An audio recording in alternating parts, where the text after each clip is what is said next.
All right, so let's add some color to this sim now.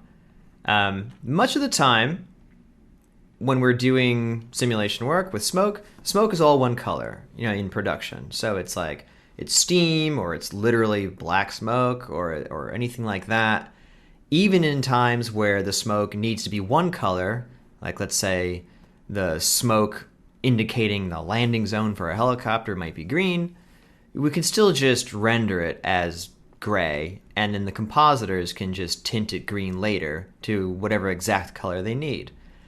Sometimes, though, we want color in the simulation because there's multiple colors, and then you can't just tint the whole thing one color. So you can imagine an explosion, a dirt explosion on the ground, for example. Like if this was a dirt explosion, you might have some gray rock stuff coming up here. You might have brown stuff coming up here from dirt. You might have some random lighter color ones that are actually from the explosive charge itself. So having smoke hits that are multiple colors is a really great way to make your work look more professional, as opposed to it just being brown or just being gray.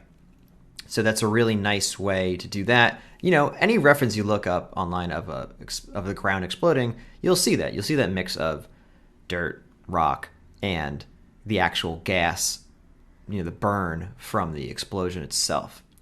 Other times we use color for these kind of magical or psychedelic looking smokes where you just have different color chalkiness, reds, blues, pinks, cool graphic looking things like that. And that's a more extreme example, and that's what we're going to do right now. It used to be a little harder. You always could do this, but it's gotten easier, and it seems to be pretty in demand. So I figured, let's talk about it. So in order to do that, let us go back to our points. The points are just points, but let's start by giving the points themselves color. So I'll drop a color sop down. Lots of different ways you can make a random color, but this one's called color, so why not just go with this? So the color type will be random from an attribute. The attribute will be the ID. The ID is an attribute that particle sims output that even as particles come and go, the particle numbers are being renumbered all the time. The ID is a constant number that is the order that the particle was emitted in. So right now we have 4 particles in the sim, 0 to 3. But as the early particles die, you can see their point numbers are always changing, but their IDs never do. So that's a constant attribute we can base a random color from. So you can see the result pretty easily. They have a color, and they stay that color. So that's cool. That is the CD attribute. Let us now make a volume out of that. So take not the velocity one, but take the original density one, copy that one, and say instead of the density attribute, use a CD attribute. So once again, we have this look where it's like, well, why doesn't it just look like the color? Because Houdini doesn't know to do that by default. Simply merge it in here, and the volume visualization, we can say, well, the density field is still the density, but the diffuse field, which is color, is the color one. And look at that. Cool. So this is still everything. This is still the velocity. It's still the density. And now it knows to colorize it, at least in our viewport, by that. That doesn't help our sim specifically, not yet, but it's a step in the right direction. So the simulation itself, if we look at it, we source things from the volume source. Is it sourcing CD in? No, it's not. We need to tell it to do that. So press the plus button here, and it creates a new blank one of these down here. It is a vector, because it's R, G, and B. So the source volume is CD. The target field is CD. It will create that. So just by default, we have that. It's not actually right yet, as you'll see, but in any case, we have this here. If we middle click and hold, we do have a CD field now. And if we come look at the result, the DOP import, or the import fields actually does have the CD in there already, so we don't have to add that. And the volume visualizer here, now, look at this, looks a little different. When we were going into the sim, CD was just a VDB that was a vector type. But now on the other side of the sim, they are Houdini sparse volume fields, which don't support vectors.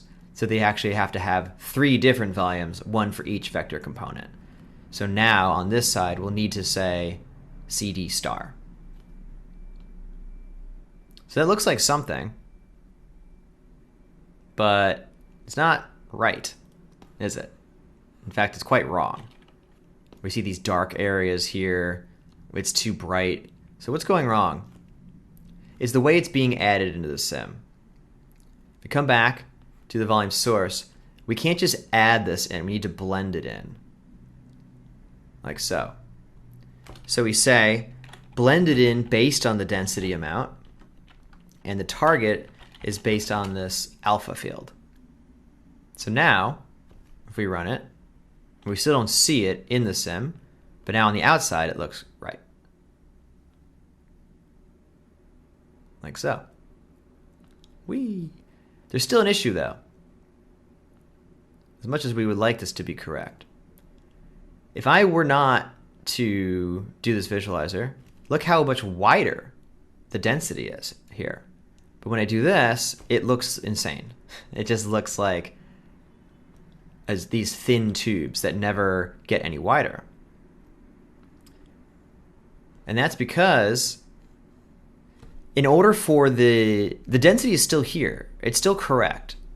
Obviously, if I turn the visualizer off, we know that it's there. But now once we're saying you have to color this by the color has to exist in that area, but it doesn't. The reason why it doesn't is because it's literally not being simmed. It's only being added to the simulation. It's not simming it though. What does that mean? It means it's not advecting it. It's not being moved by the velocity. That's why it just looks like a tube that doesn't ever expand. It's sourcing it all the time, so it's literally sourcing, but they're not, I mean, I think you get it. The edges, as you can see, are static.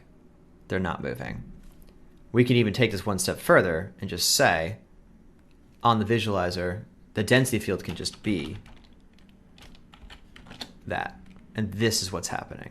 It's just sourcing all these things in. And in fact, we see errors happening over here. There's kind of a clue to what's going on, which I pretty much said a few times, which is, it actually looks pretty cool. It looks like a toy. But it's not simulating it. So coming back into here, we need to say on the PyroSolver, it seems like this should be a default, another default that it's missing, but it's not resizing all that stuff we talked about with the sparse simulation stuff, like where this is resizing the active field. It's not doing it for the color and alpha fields. And not only that, as I said, that takes care of that error where you saw it drag to the side. It's not advecting it either. So again, we need to actually put it in here and say those two fields do that. And now finally, and let me make sure this goes back to where it used to be, density. Oh, temperature. There we go. Now it works. Because now the color that is being sourced in is being moved in the same way that the density is being moved. And that's the key. There's actually more color around these areas. Like if we were to come back here again and say, show me, you can see it's actually a little bit bigger. Shouldn't be much bigger because it's being modulated by the density on the way in. But in any case, now it's actually being considered by the sim. It's actually being moved by the velocity fields. So there you go. Now we actually have the color moving. And now we actually have CD fields that the Pyro shader will respect. As we start to move into the rest of this lesson and we talk about rendering stuff, keep in mind that, and I will probably reiterate this in the next chapter, but keep in mind that this is specific to how the Mantra Pyro shader is being done. People are using Redshift now and stuff, or Karma. You might have to adjust what those shaders are doing to actually see this. But whatever your shader, whether you're using Arnold or whatever the shader wants for color, just make sure it's pointing it to these CD fields. These are where the color is stored. The Pyro shader is being developed with Pyro, already knows to look at the CD field. So just keep that in mind in order to see the color. It's being stored in the color diffuse, which is what this is saying. Great. Cool. And moving on to one last thing, which is to just make it higher res and such.